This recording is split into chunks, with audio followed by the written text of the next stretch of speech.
Hello friends, welcome to Kiruthika's cooking. இன்றைக்கி நம்ம சேனலில் கிட்ஸ் ஃபேவரட் ரெசிபியான ஐஸ்கிரீம் ரெசிபி தாங்க நம்ம பார்க்க போகிறோம். இந்த வெண்ணிலா ஐஸ்கிரீம் செய்கிறது ரொம்பவே ஈஸியான ஒரு ப்ராசஸ் தான். இதை நம்ம வீட்டில் இருக்கிற பொருட்களை வச்சு ஈஸியாக செஞ்சு முடிச்சிடலாம். இந்த மாதிரி ஐஸ்கிரீமை வீட்டில் செய்கிறதால ரொம்பவே ஹெல்த்தியாக நம்ம பசங்களுக்கு கொடுக்க முடியும். அது மட்டும் இல்லாமல் காஸ்ட்டும் ரொம்பவே கம்மியாக தான் பிடிக்கும். இந்த வெண்ணிலா ஐஸ்கிரீமை எப்படி செய்கிறதுன்னு பார்க்கறதுக்கு முன்னாடி நீங்கள் நம்ம சேனலை ஃபஸ்ட் டைம் பார்க்குறீங்கன்னா வீடியோ கீழே உள்ள ரெட் கலர் சப்ஸ்கிரைப் பட்டனை ப்ரெஸ் பண்ணிக்கோங்க. கூடவே வர பெல் ஐக்கானையும் கிளிக் பண்ணிக்கோங்க. அப்போ தான் நான் போடுற வீடியோஸ் நோட்டிஃபிகேஷனாக உங்களுக்கு வரும். வாங்க வீடியோக்குள்ளே போகலாம். வெண்ணிலா ஐஸ்கிரீம் செய்கிறதுக்கு முதல்ல ஒரு பேனில் 1/2 லிட்டர் அளவுக்கு பசும்பால் எடுத்திருக்கேன். ஃபுல் ஃபேட் மில்க் தாங்க எடுத்திருக்கேன். பேக்கெட் பாலாக இருந்தாலும் ஃபுல் ஃபேட் மில்காக பார்த்து எடுத்துக்கோங்க. இப்போ ஸ்டவ் பற்ற வச்சு பால் நல்லா காய வச்சிட்டோம். 10 to 15 மினிட்ஸ் நல்லா காயட்டும் பால். நம்ம ஹோம்மேட் ஐஸ்கிரீம் செய்கிறோன்றதால இதில் எந்த விதமான கெமிக்கல்ஸும் கலக்கல. பால் ஒரு பக்கம் காஞ்சிட்டு இருக்கட்டும். அடுத்து ஒரு சைடு ஒரு கிண்ணத்தில் கார்ன்ஃப்ளவர், சோள மாவு 2 டீஸ்பூன் அளவுக்கு எடுத்திருக்கேன். இந்த கார்ன்ஃப்ளவரில் பச்சை பாலை சேர்த்து ஒரு லிக்விட் கன்சிஸ்டன்சிக்கு கலந்துக்கலாம். இந்த பக்கம் பார்த்தோம்னா பால் நல்லா காஞ்சி வந்துருச்சு. இப்போ நம்ம ஏற்கனவே கலந்து வச்சுருக்கிற கார்ன்ஃப்ளவர் மிக்ஸை இதோட சேர்த்துக்கலாம். கார்ன்ஃப்ளவர் மிக்ஸ் சேர்த்த பிறகு அடி பிடிக்காமல் கலந்து விட்டுக்கிட்டே இருக்கணும். இல்லைனா பால் அடி பிடிக்கிற சான்ஸ் இருக்குது. கார்ன்ஃப்ளவர் சேர்த்த பிறகு ஸ்டவ்வை மீடியம் ஃப்ளேமில் வச்சு 5 to 6 மினிட்ஸ் நல்லா கலந்துக்கிட்டே இருக்கலாம். அடுத்து பார்த்தோம்னா பால் நல்லா க்ரீமி கன்சிஸ்டன்சிக்கு வந்தாச்சு. இந்த ஸ்டேஜில் நம்ம ஐஸ்கிரீமுக்கு தேவையான அளவுக்கு சுகர் சேர்த்துக்கலாம். 1/2 லிட்டர் பாலுக்கு 2 to 3 டீஸ்பூன்ஸ் சுகர் சேர்த்துருக்கேன். பால் நல்லா கலந்து விட்டுக்கலாம். சர்க்கரை நல்லா கரைஞ்சி வரட்டும். இப்போ பார்த்தோம்னா பால் நல்லா சுண்டி வந்துருச்சு. இந்த ஸ்டேஜில் நம்ம ஸ்டவ் ஆஃப் பண்ணிடலாம்.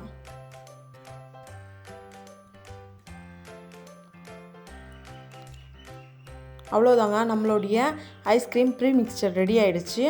இதை ஃபேன் காற்றுல ஆற வச்சிடலாம். இப்போ பார்த்தோம்னா ஐஸ்கிரீம் மிக்சர் கூல் ஆகிடுச்சு. இப்போ இதோட ஐஸ்கிரீம் ஃப்ளேவர்ஸான வெண்ணிலா, ஸ்ட்ராபெரி, பைனாப்பிள் எந்த ஃப்ளேவர் வேணுமோ உங்களுக்கு அந்த ஃப்ளேவர் சேர்த்துக்கலாம். நான் வெண்ணிலா ஃப்ளேவர் தான் சேர்த்துருக்கேன். வெண்ணிலா எசன்ஸ் 1 டீஸ்பூன் அளவுக்கு சேர்த்துருக்கேன். இதையும் சேர்த்து இப்போ நல்லா கலந்து விட்டுக்கலாம். இப்போ இந்த ஐஸ்கிரீம் மிக்சரை ஒரு மிக்ஸி ஜாருக்கு ட்ரான்ஸ்ஃபர் பண்ணிக்கலாம். நான் எடுத்துருக்கிறது 1/2 லிட்டர் பால்ன்றதால சின்ன மிக்ஸி பவுலுக்கே சரியாக இருந்துச்சு. இப்போ மூடியை சேர்த்து இதை நல்லா அரைச்சிட்டு வந்துடலாம். எங்கேயும் கட்டிகள் இல்லாமல் ஸ்மூத் பேஸ்ட்டாக அரைச்சிட்டு வந்துடலாம்.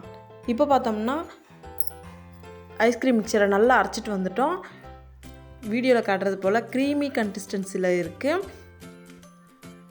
இப்போ இந்த ப்ரீ மிக்சரை ஒரு பவுலுக்கு நம்ம ட்ரான்ஸ்ஃபர் பண்ணிக்கலாம். நம்ம ஐஸ்கிரீம் மிக்ஸை ஃப்ரீசரில் வைக்க போகிறோன்றதால மூடி டைட்டாக இருக்கிற மாதிரி ஒரு பாத்திரத்தை எடுத்து அதில் நம்ம ஐஸ்கிரீம் மிக்சரை சேர்த்துக்கலாம். இது மேலே ஒரு சில்வர் ஃபாயிலை ப்ளேஸ் பண்ணிக்கலாம். சில்வர் ஃபாயில் இல்லைன்றவங்க ஸ்கிப் பண்ணி விட்டுருங்க.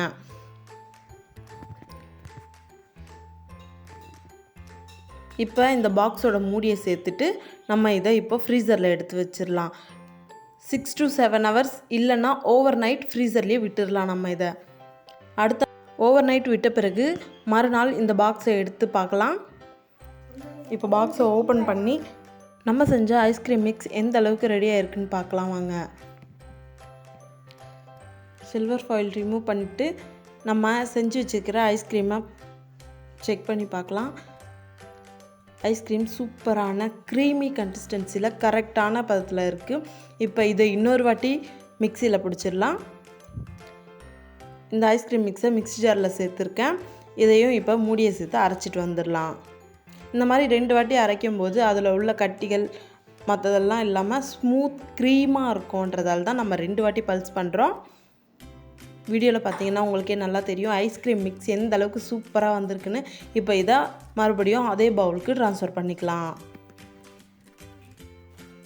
நம்ம ஏற்கனவே எடுத்து வச்சிருந்த சில்வர் ஃபாயிலில் இது மேலே ப்ளேஸ் பண்ணிக்கலாம். அடுத்து மூடியை போட்டு ஒரு 5 மணி நேரத்துக்கு ஃப்ரீசர்லேயே விட்டுடலாம். 5 மணி நேரம் கழித்து நம்ம பார்த்தோம்னா ஐஸ்கிரீம் சூப்பராக ரெடி ஆகிட்டு இருக்கோம். அவ்வளோதாங்க. இதுக்கு மேலே இதை மிக்சியில் போடணுன்ற அவசியம் கிடையாது. வீடியோவில் பார்த்தா உங்களுக்கே நல்லா தெரியும் ஐஸ்கிரீம் எந்த அளவுக்கு க்ரீமியாக வந்திருக்குன்னு பார்க்கலாம். இப்போ இதை ஒரு பிளேட்டில் சர்வ் பண்ணிடலாம். இந்த சம்மருக்கு இந்த மாதிரியான வெண்ணிலா ஐஸ்கிரீமை நீங்கள் உங்கள் வீட்லேயே ட்ரை பண்ணி பசங்களுக்கு செஞ்சு கொடுங்க. கண்டிப்பாக அவங்க ரொம்பவே என்ஜாய் பண்ணுவாங்க. இந்த ஐஸ்கிரீம் ரெசிபியை நீங்களும் உங்கள் வீட்டில் ட்ரை பண்ணி பாருங்கள். உங்களுக்கு எப்படி வந்துச்சுன்றதை என்னோட கமெண்ட்டில் ஷேர் பண்ணிக்க மறந்துடாதீங்க. உங்களுக்கு இந்த வீடியோ பிடிச்சிருந்துச்சுன்னா லைக் பண்ணுங்கள், ஷேர் பண்ணுங்கள், கமெண்ட் பண்ணுங்கள். கிருத்திகாஸ் குக்கிங்கை சப்ஸ்கிரைப் பண்ண மறந்துடாதீங்க. தேங்க்யூ.